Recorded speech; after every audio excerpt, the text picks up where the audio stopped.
Look, I wanted to just give a brief couple of minutes in terms of what I've seen since returning to Australia and some of the challenges I think we face in terms of integration of DER, demand response, what it's going to mean for us.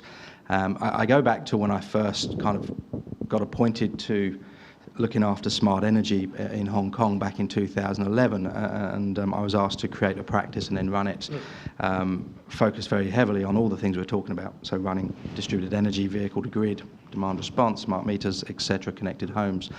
And I was really fascinated that they put me in charge because I'm traditionally an IT guy. So for me, that sums it all up, where people thought this is a technical challenge.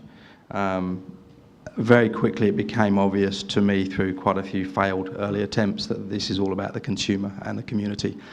We heard the term frictionless just mentioned, and so that for me has been a sort of a drum I've been beating for many years, which is this is all about the consumer and the community. And so from a technologist point of view, having to always think, how do we make this experience as seamless as possible? We always hear about these stats where consumers think a few minutes a year about their electricity, and that's because they've got a problem, or they're looking at their bill, or they're moving house, and apart from that they don't give it any thought. So, you know, a thing that's always in my mind is, how are we going to enable this integration of all these resources in a way that consumers can adopt but still lead their lives and forget about it? They're not going to actively participate at scale. So we've got to make this as seamless and invisible as possible. And just some things that have come up in recent discussions that for me really still highlight some of the key challenges we have. I use the example of my daughter's 4 years old.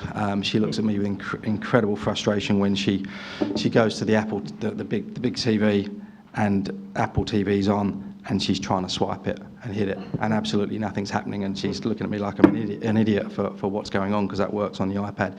But it just shows that we've got to create an environment where this stuff is very easy for people to use.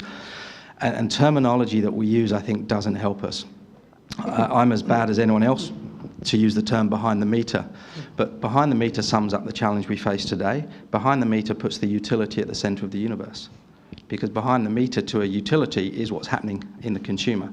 Behind the meter to a consumer is the utility.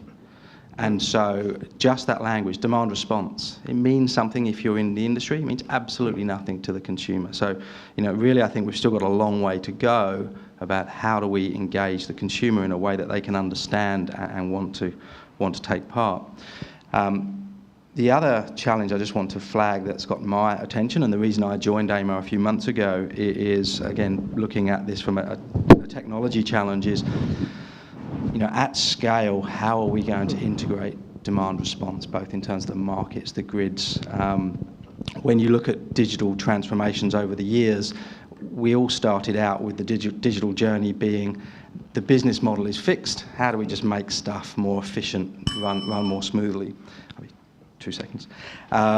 This has moved on. We've heard about platforms. We're in the centre of the platform era at the moment. How do we bring buyers and sellers together? Uber, Airbnb, you could argue the AEMO marketplace.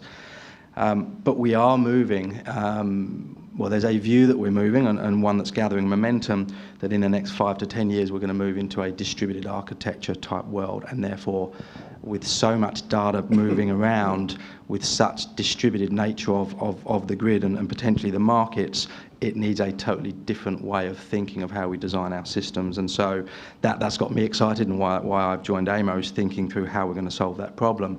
And to give you just a data point, and then I'll kind of stop talking. You know, we talk about 5-minute settlements, and that's got everyone very interested, and that's a lot of data compared to where we were. But it's kind of tiny still compared to where we're going.